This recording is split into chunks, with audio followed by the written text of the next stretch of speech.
Hello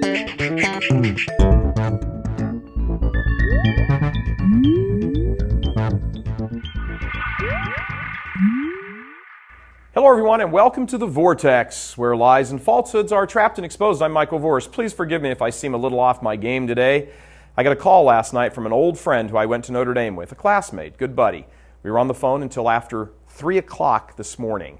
The subject, for the most part, was his concern that his 2 teenage sons, having gone through Catholic schools, didn't believe in the resurrection.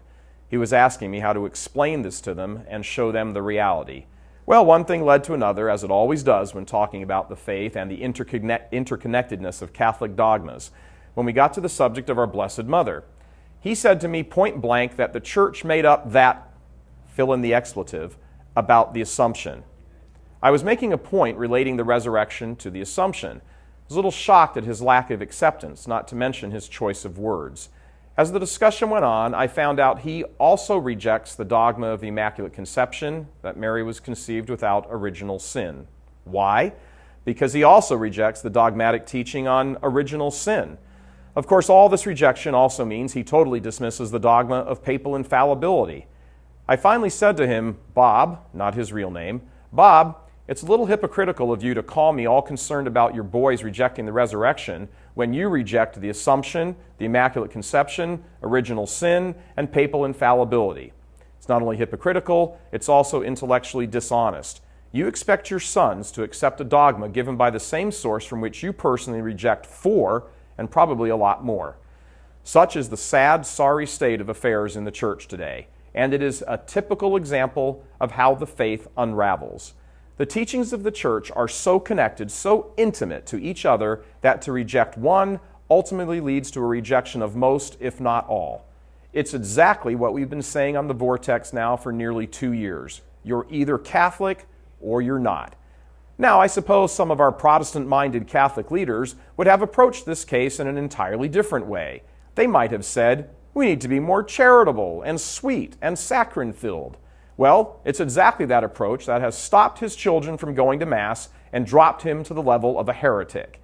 He's no dummy. He went to Notre Dame with me. He's an accomplished, well-respected, internationally published physician and researcher who holds fellowships at Ivy League schools, and he utterly rejects the faith. Yet, he still walks around believing himself to be a Catholic in good standing. You want to know why I get so angry at the garbage going on in the Church, the horrible teaching, the acceptance of depravity in the place of morality, the glossing over of serious sin as though it's just some bad habit, the absolute abdication of practically every bishop from his office as teacher? This is why. Because their miserable leadership has real consequences. My buddy from Notre Dame, and now his kids, are no longer practicing Catholics, not in any meaningful sense of the word. Their souls are in jeopardy of eternal ruin, and I'm the guy on the phone with him until 3 o'clock in the morning. Where's his parish priest? Where's the Catholic school principal in charge of his kids' education? Where is his bishop exercising his office as teacher? When bishops think their role is to make appeals for money and keep their mouths shut in the face of heresy, even when it is right in front of their face at a Mass, they've gone off the beam. The sheep have been left to the wolves, and if the bishops think because they wear robes and sit in fancy offices that they somehow will escape the fate of those they've allowed to dangle over hell, then perhaps they need to be on a 3-hour call starting at midnight and realize the extent of their betrayal. You begin to wonder, seriously wonder, do most of the bishops actually believe these teachings anymore? Do they still love the faith? I'm Michael Voris. Please help us keep delivering these kinds of messages that so desperately need to be heard and acted on. Join RealCatholicTV.com today as a premium subscriber. Become immersed in the faith established by Jesus Christ.